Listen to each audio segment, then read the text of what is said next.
உச்சத்தை தொட்ட தங்க விலை மீட்க முடியாத அடகு நகையை விற்பதற்கு இதுவே சரியான நேரம். இனியும் யோசிக்காதீங்க. உங்க தங்க நகைய அதிக விலைக்கு விற்க சிறந்த வழி பிரைம் கோல்ட் ஹப் 9840551787. தெய்வத்தின் அருள் இப்போது உங்கள் கையில். 100% தூய்மையான சில்வர் காயின் உங்கள் இஷ்ட தெய்வத்தின் அழகான உருவத்துடன் உடனே ஆர்டர் செய்ய நிபுராவை அணுகுங்கள். சங்கடங்கள் தீரும் நேரம் வந்தால்தான் பொண்ணு உத்தப்பன் பெயரை கேட்க முடியும். சிவபெருமானுக்கு யாரை பிடிக்கும்னா, இல்லாதவனுக்காக காட்டும் போது தான் அவர்களை வாழ்க்கையில முன்னேற்றி விடணும்னு குடிசையில தான் வாழ்வாராம். கன்னி முத்தப்பா பொண்ணு முத்தப்பா, பார்வதி பிராணநாதா பொண்ணு முத்தப்பா. யானைக்கு சில சப்தம் ஹர்ட்ஸ் கேட்கும், நம்ம காதுக்கு கேட்காது. அதுக்குன்னு அந்த சப்தம் அங்க இல்லைன்னு கிடையாது. சில ஒளி அலைவரிசைகள் நம் கண்ணுக்கு புலப்படாது, எனினும் அதற்குரிய கருவியை வைத்து பார்த்தால் புலப்படுகிறது. அதுபோல சிலவற்றை கண்டுபிடிக்க தாமதமாகும். ஆதன் ஆன்மீகம் நேயர்களுக்கு வணக்கம். தொடர்ந்து நம்மளுடைய ஆன்மீகம் சேனல்ல மக்களுக்கு தேவையான நிறைய விஷயங்களை பார்த்துட்டு இருக்கோம். அந்த வகையில இன்னைக்கு நம்மளோட யார் இணைஞ்சிருக்காங்க அப்படின்னு பார்த்தீங்கன்னா பவானி அனந்த் சார் அவர்கள் தான். வணக்கம் சார். அம்மா சகோதரி வணக்கம். வெள்ளைக்கொம்பன் விநாயகனது பேரொரு கருணையினாலே நமது ஆதன் ஆன்மீகம் நேயர்கள் வாழ்விலே அனைத்து நலமும் வளமும் பெருகட்டும். கேள்விகள் தொடரலாம். கண்டிப்பா சார். சார், இன்னைக்கு நிறைய பேர் என்னதான் பிஸ்னஸ் செய்தாலும் சரி, வேலைக்கு போய் சம்பாதிக்கிறவங்களா இருந்தாலும் சரி, அவங்க ரொம்ப ஃபீல் பண்றது என்ன அப்படின்னா, நான் பணம் சம்பாதிக்கிறேன், என்னுடைய நேரத்தை செலவு பண்றேன், ஆனா எனக்கு பணம் தங்க மாட்டேங்குது. எனக்கு என்ன பயம் அப்படின்னா, யாரோ எனக்கு ஏதாவது தீங்கு செய்திருப்பாங்களோ அப்படின்னு யோசிக்கிறாங்க. இந்த மாதிரி நினைக்கிறது ஃபர்ஸ்ட் உண்மைதானா சார்? அம்மா, நான் இது உண்மையா என்று கேட்டால் வெளிநாடுகளிலும் இதைவிட அதிகமாக நம்பிக்கை இருக்கிறது. பிளாக் மேஜிக் மேலையா? பிளாக் மேஜிக் மேலமா ரொம்ப பெரிய உலகத் தலைவர்கள்லாம் ஒருவர் சந்திக்கும் பொழுது சில தொலைக்காட்சிகளிலே நீங்கள் கூகுள் செய்து பார்த்தா தெரியும். அவங்க எந்திரிச்சதுக்கு அப்புறம் அவங்க நாற்காலியை துடைத்து விடுவார்கள். அது ஏன் சார்? ஏன்னாமா அவங்களுடைய அந்த ஒரு இருக்கக்கூடிய இடத்துல நம்ம அந்த பழைய துணியை வச்சு மேஜிக் பண்ணுவாங்கன்னா நம்புறோம் இல்லையாமா, அது மாதிரி ஒரு நம்பிக்கை வெளிநாடுகளிலே இருக்கிறது. அவர்கள் என்ன பண்ணுவாங்க, பெரிய ஒரு உலகத்து நாடுகள் தலைவர்கள்லாம் போனாங்கன்னா அதுக்கப்புறம் அந்த டேபிள் சேரை நல்லா துடைச்சிருவாங்க. அந்த ஒரு சுவடு கூட இல்லாமல் ஒரு நல்ல ஒரு பிரார்த்தனை செய்யப்பட்ட தண்ணீரினால் துடைத்து விடுவார்களாம். எனவே இந்த நம்பிக்கை நம் இந்தியாவில் மட்டும்தான் இருக்கிறது என்று கிடையாது, உலகெங்குமே இருக்கிறது.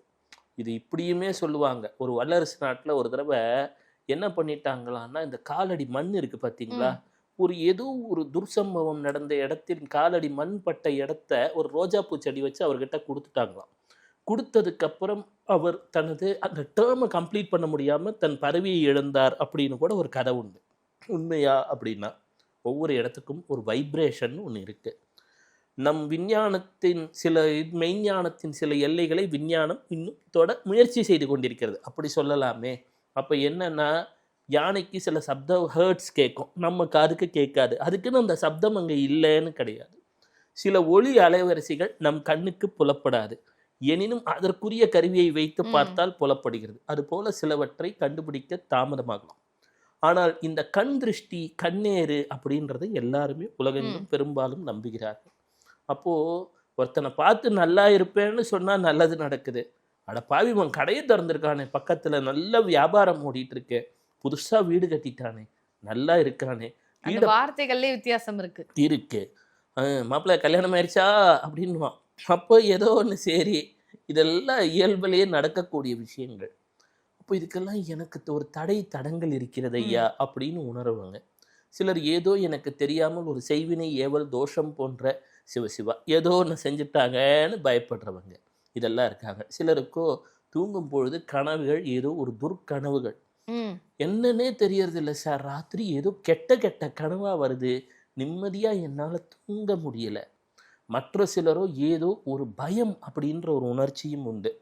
இதுலேயுமே ஒரு வித்தியாசம் உண்டு. நிறைய பேருக்கு பில்லி ஏவல் சூன்யம்லாம் சொல்கிறானுங்களே தவிர இதோட டிஃப்ரென்ஸ் கிளாஸிஃபிகேஷன் எப்படி சொல்லுவாங்கன்னா, ஒரு வாயில்லா பிராணியின் ஆத்மாவை அடுத்தவர்களுக்குள் அனுப்பிச்சிட்டாங்கன்னு சொன்னால் அவங்களுக்குள்ள ஒரு பய உணர்ச்சி வந்துடுமா. இப்படியெல்லாம் ஒன்று உண்டா இல்லையான்றது வருங்கால விஞ்ஞானம் தான் சொல்லணும். ஆனால் இப்படியெல்லாம் ஒரு நம்பிக்கைகள் இருக்கிறது, இப்படி புரிஞ்சுக்கணும். அப்போ அது இருக்கிறதுலே கொடிய வகை மேஜிக்குன்னுவாங்க. அதெல்லாம் நம்ம இந்த படத்தில் பார்த்துருப்போம்ல ஜாம்பி, அதெல்லாம் இப்போ கூட அனபல் டால் ஏதோ சொல்லிட்டு இருந்தோம், இதெல்லாம் இருக்கு. அனபல் டால் கூட அது வந்து சாண்டாரியா அப்படின்ற ஒரு வகையை சார்ந்து மாந்திரிகம் சாண்டாரியா. அப்போது இதெல்லாம் இருக்கிறதா அப்படின்றது வருங்காலத்திலே ஆய்விலேயே சொல்லட்டும். எனினும் இப்படி ஒரு பயம் எனக்கு இருக்குது. என்னால் இதுக்கு பெருசாக பரிகாரத்தை தேட முடியவில்லையே. என்னென்னமோ பண்ணி பார்த்துட்டேன், எனக்கு ஒன்றுமே இல்லைன்றானுங்க. மருத்துவர்கிட்ட சென்றேன், அவரும் நல்லா தான் இருக்கின்றார். ஜோதிடத்தை பார்த்தேன், அவரும் நன்றாகத்தானே ஐயா இருக்கிறது ஜாதகம்னு சொல்லிட்டார். எல்லா ஜோசியரும் பயமுறுத்த மாட்டாங்க, உடனே போனோடனே அப்படின்னா சொல்ல மாட்டாங்க. நல்லா இருக்குப்பா, தன்னம்பிக்கை கொடுக்க தான் எல்லாரும் ட்ரை பண்ணுவாங்க. அப்போ எல்லாமே பார்த்துட்டேன், எனக்கு எதுவும் ஓடவே இல்லை சார், எங்கேயோ ஐ ஃபீல் ஸ்டக்கப் அப்படின்னு நினைக்கிறவங்களுக்கெல்லாம் ஒரு தீர்வு இருக்கிறது. பெரிய மருந்து அப்படின்னு சொல்லுவேன். இந்த மருந்து என்னன்னா, கண்ணே முத்தப்பா அப்பா பொண்ணு முத்தப்பா பார்வதி பிராணநாதா பொண்ணு முத்தப்பா. முத்து என்றாலே தெரியும், இருப்பதிலேயே தீட்டாமல் ஒளிரக்கூடிய ஒரே ஒரு இரத்தினக்கல். அப்பா என்றாலும் தெரியும். முத்தப்பா என்று சொன்னால் தாத்தா. அப்போ இந்த முத்தப்பன் யார் என்று பார்த்தால் சிவபெருமானின் வடிவம். நிறைய பேருக்கு முத்தப்பன்னா நிறைய பேருக்கு தெரியாது. இன்னைக்கு இந்த ப்ரோக்ராமுக்கு அப்புறம் கூகுள் பண்ணி பார்ப்பாங்க, பொண்ணு முத்தப்பன் அப்படின்னு கூகுள் பண்ணி பார்ப்பாங்க. கண்ணூரிலே மலபார் பகுதியிலே கேரளாவில் மிக மிக சக்தி வாய்ந்த தெய்வம். அவருக்கு நாய்க்குட்டிகள்லாம் ரொம்ப பிடிக்கும். எல்லாம் அந்த நாய்க்குட்டிகளுக்கெல்லாம் உடம்பு சரியில்லைன்னா கூட்டிட்டு போவாங்க. இப்படின்னா அவர் ஏதோ சொன்னா நடக்கும், சரியாகும். இது சித்தர் கோவிலா சார்? அவர் சிவனுடைய வடிவம்மா, சிவனே அவர் தான். அப்போ என்னன்னா, பூஜை முறைகள் வித்தியாசமா இருக்கும். ஒரு 6 மணி 6:30 மணிக்கு போயிட்டீங்கன்னா அந்த அவுல் மாதிரி எதெல்லாம் தருவாங்க. அந்த கேரளா டேஸ்ட்ல நல்லா தான் இருக்கும். அப்புறம் கருகமணியில் ஏதோ ஒரு ஸ்வீட் இதெல்லாம் தருவாங்க. ஒருத்தனுக்கு தீராத கஷ்டம் இருக்கு, என்ன இதுக்கு மேலே யாரும் காப்பாற்ற முடியாதுயா, என்னை கைவிட்டுட்டாங்க அப்படின்னு நினைக்கிறவன்னா பொண்ணு முத்தப்பனை மட்டும் பிடிச்சிட்டாங்கன்னா போதும். தினமும் அவருக்கு பெரிய ரூல்ஸ் கிடையாது. பொண்ணு முத்தப்பனுக்கு தேவை அன்பு மட்டுமே, எல்லா உயிர்களையும் நேசிக்கக்கூடிய அன்பு மட்டுமே. ஒரு காலகட்டத்திலே ஐயங்கரன் அப்படின்னு ஒரு பெரிய அந்த ராஜ பரம்பரையில் ஐயங்கரன் நடுவழி அப்படின்னு ஒருத்தர் இருந்தார். அப்புறம் அவருடைய மனைவி இருந்தாங்க, படிக்கட்டு நம்பூதிரி, அந்த படிக்கட்டுன்னு சொல்லுவாங்க அந்த அம்மாவை. இவங்க தினமும் சிவநாமம் சொல்லுவாங்களாம். தூங்குறதுக்கு முன்னாடியும் சிவநாமம், சாப்பிட்றதுக்கு முன்னாடியும் சிவநாமம், சதா சர்வகாலமும் நம சிவாய நம சிவாயன்னு வாழ்க்கை ஓடிட்டுருக்கு. ராஜ பரம்பரை. என்னடா இவங்களுக்கு வீட்டில் ஒரு மக்கட்பேர் இல்லையே, குழந்தை செல்வம் இல்லையேன்னு எல்லாரும் யோசிக்கிறாங்க. நாட்டு மக்களையே குழந்தைகளாக கருதுகிறார்கள், எல்லோருக்கும் வேண்டியதை செய்கிறார்கள். அந்த காலத்தில் தம்புரான் தம்புராட்டின்லாம் சொல்லுவாங்க. இந்த நடுவழி என்னாச்சுன்னா, அந்த ஐயன்கரன் ஒரு நாள் சிவ வழிபாடு செய்துவிட்டு படிக்கட்டிலே இருக்கிறார். அந்த அம்மாவுக்கு ஒரு கனவு வருது, படிக்கட்டு அம்மாவுக்கு. சிவபெருமான் சொல்லிட்டார், நானே உனக்கு மகனாக வந்துடுறேம்மா, நீ எங்கேயும் போய் டோன்ட் ஃபீல் அப்படின்னுட்டார். இந்த கதையை கேட்குறவங்களுக்கும் மகனாக இருந்து காப்பாற்ற போகிறார். உடனே சொல்லிட்டார், நான் பார்த்துக்கிறேன். அந்த அம்மா தூங்கிட்டு இருக்கிறது. சரி, மறுநாள் காலையில் அப்படியே புதுசு போகிறாங்க அந்த அம்மா படிக்கட்டம்மா. அந்த குளத்துக்கரைக்கு போகும்போது ஒரு குழந்தை அம்மா அப்படின்னுது.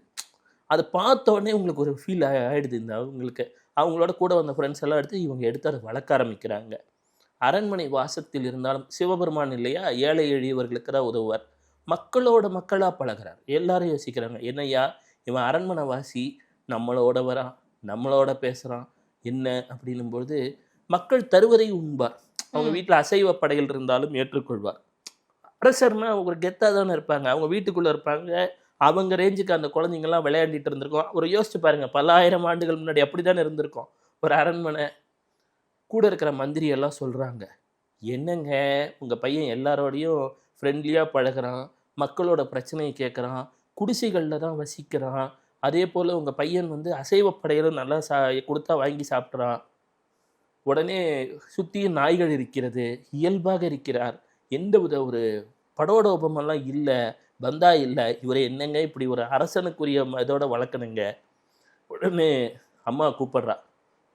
அம்மாவும் அப்பாவும் கூப்பிட்டு, இங்கே பாருப்பா பொண்ணு முத்தப்பா, நீ குழந்தையா வளர்ற எல்லாம் சரி, மக்களுக்கு எல்லாத்துலேயும் ஒரு கையில் இப்படி ஒரு வேட்டை வாள் வச்சுருப்பார், ஒரு அம்பு வச்சுருப்பார், எல்லாரையும் காப்பாற்றுறையும் சரி.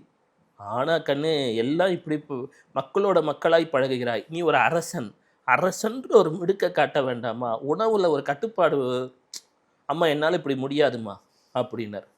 திடீர்னு அப்படி அந்த அம்மா அவனை பார்க்குது. பார்த்த உடனே சிவபெருமான்றது தெரிஞ்சிருது. தெரிந்த உடனே அந்த கண்களிலே ஒரு பேரொளி. கண்ணே பொண்ணு முத்தப்பான்னா. உடனே அவ சொன்னா, ஆமாம்மா நான் உனக்கு பையன், எல்லாருக்கும் ஆதி அந்த பிரபுவாக இருக்கக்கூடியவன், நான் உலகத்திற்காக வந்திருக்கிறேன். என் மக்கள், எனக்கு ஏழை மக்களை கண்டால் தான் பிடிக்கும். சிவபெருமானுக்கு யாரை பிடிக்கும்னா, இல்லாதவனை காட்டும்போது தான் அவர்களை வாழ்க்கையில் முன்னேற்றி விடணும்ட்டு குடிசையிலே தான் வாழ்வாராம். ஏழைகளோட ஏழையாகத்தான் நான் வாழ்வேன், அவர்கள் தரும் பிரசாதத்தை தான் நான் உண்ணுவேன், உணவு உண்ணுவேன், நான் எளியவர்களுக்கான கடவுள்மா. நீ போய் என்னை போய் அரண்மனையில் வச்சிருக்க பார்க்குறியே, எனக்கு இது செட் ஆகாது. நீ அரண்மனை பதவியை யாருக்கோ கொடுத்துக்கோ, இந்த மாடி மாளிகைகளை யாருக்கோ கொடுத்துக்கோ, எனக்கு பிடித்த இடம் மக்கள் மட்டும்தான், மக்கள் மனம் மட்டும்தான் தான். உடனே இந்த அம்மாவுக்கு என்ன ஆயிடுச்சு, ரொம்ப வரைஞ்சிட்டாங்க. அப்படி பார்க்குறார். பார்த்த உடனே கண்ணில் ஒரு உக்கிரகம். சிவபெருமான் கண்ணில் உக்கிரகத்துக்காக சொல்லணும். உடனே அந்த அம்மா சொன்னாங்க, எதுக்கு? தீமை செய்வோரை அழிப்பேன்னர். கண்ணே பொண்ணு முத்தப்பா, கலியுகத்தில் எல்லாமே தப்பப்பா, நீ தீமை செய்பவனை அழிப்பேன் என்று சொன்னால் முக்காவாசி பாப்புலேஷன் காலி ஆகிடும், டீபாப்புலேஷன் ஸ்டார்ட் ஆகிடும். நீ ஒரு பொய்க்கண்ணை வச்சுக்கோ, முடிஞ்ச மட்டும் கோபத்தை தவிர அப்படின்னா. முடிஞ்ச மட்டும் சிவபெருமான்கிட்ட நாம் ஆர்டர் பண்ண முடியுமா? அந்த அம்மா வளர்த்த அம்மா, அதனால ஒரு ஆர்டர் கொடுத்துருச்சு, முடிஞ்ச மட்டும் கோபத்தை குறைச்சிக்கோ. அம்மா சிவன் எதுக்குங்க கட்டுப்படுவார்? அன்புக்கு கட்டுப்பட்டுருவார். உங்களுக்கு மந்திரம் தெரியும் தந்திரம் தெரியுன்றதுக்கெல்லாம் சிவனுக்கு வேலையே கிடையாது, அதெல்லாம் கடந்தவர் அவர். உனக்கு தியானம் தெரியும், தவம் தெரியும், மூச்சு பயிற்சி தெரியும்னா அதையும் கடந்தவர் அவர். அப்பொழுது சிவபெருமான் சொல்லிட்டார், அம்மா அன்புல இப்படி கேட்டுட்டியம்மா, இருக்கிறவன் முக்காவாசி பேர் இல்லை, நீ இப்படி பண்ணிடாத, கலியுகத்தில் தப்பு பண்ணாலும் மன்னிச்சு விட்டுரு. பொய்க்கண்ணை வைத்து கொண்டு விட்டார். அவர் மெய்க்கண்ணை காட்டியிருந்தால் இப்பொழுது நானும் பேசிகிட்டு இருக்க முடியாது, நீங்களும் கேட்டுட்டு இருக்க முடியாது. ஏன்னா சிவபெருமானுக்கு நாம் எங்கே போய் கலியுகத்தில் எல்லா வினைகளையும் சேர்த்து கொள்கிறோம், பஞ்சமா பாதகங்களையும் சேர்த்து கொள்கிறோம். ஏதோ அந்த பரம தயாள கருணாமூர்த்தி சிவபெருமான் பொண்ணு முத்தப்பனாக அங்கே அருளி கொண்டிருக்கிறான். இதில் என்னென்னா, அவனுக்கு நமக்கு அருளணும்னு விருப்பப்பட்டுட்டான். இன்னைக்கு உண்மையை சொல்லணும்னா, நான் வேற ஏதோ ஒரு பேசணும்னு வந்த உடனே பொண்ணு முத்தப்பா பொண்ணு முத்தப்பா பொண்ணு முத்தப்பான்னு சொல்லிட்டு இருந்தோடனே, சரி இந்த பொண்ணு முத்தப்பனை பற்றி பேசிடுவோமேன்ட்டு. அதனால தான் சொன்னேன், சங்கடங்கள் தீரும் நேரம் வந்தால்தான் பொண்ணு முத்தப்பன் பெயரை கேட்க முடியும். பொண்ணு முத்தப்பா அப்படின்னு ஒரு நிமிஷம் உருகிய கூப்பிட்டுட்டீங்கன்னா உங்கள் வாழ்க்கையில் சங்கடங்கள் கிடையாது, சஞ்சலங்கள் கிடையாது, சந்தோஷம் வந்துவிடும். பார்வதியின் பிராணநாதன். உங்களால் முடிஞ்சால் போய் கண்ணூருக்கு போய் தரிசனம் பண்ணலாம். எல்லாருக்கும் அந்த பாக்கியம் கிடைக்குமா? அதுக்கு ஏதோ போன பிரிவில் புண்ணியம் பண்ணியிருக்கணும். ஆங்காங்கே பொண்ணு முத்தப்பன் கோயில் இருக்கிறதா என்று கூகுள் செய்தும் பார்க்கலாம்.